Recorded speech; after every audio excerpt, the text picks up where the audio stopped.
اهلا بيكم. معانا شقه النهارده 180 متر في كومباوند ريك ايدن في حدائق اكتوبر. تعالوا نفرجكم على تفاصيل وتريكات حلوه قوي في الشقه. يلا بينا يلا بينا.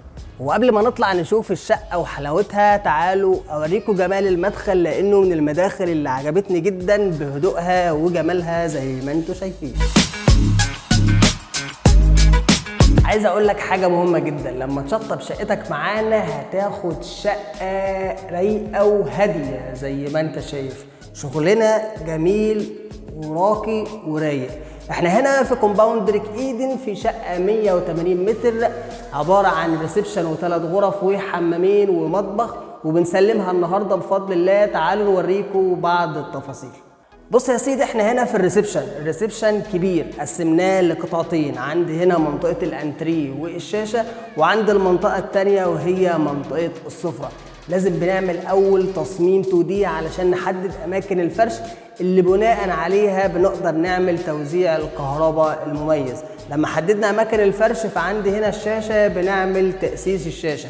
عندي 3 علب فوق و3 علب تحت، مع وصلة من 1 بوصة من فوق لتحت علشان نمشي الكابل ال HD. هقول لك هنا بقى على حاجات خلت الشقة حلوة.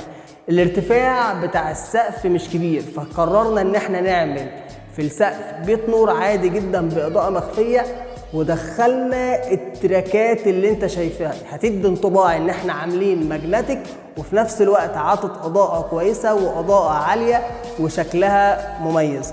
بص بقى، محتار ليه؟ حوائط من درجة التويلايت، أرضية من الدورادو لونها جري، سقف أبيض. الشقة بقت معاك جميلة وهادية، مش محتاج أكتر من كده. بص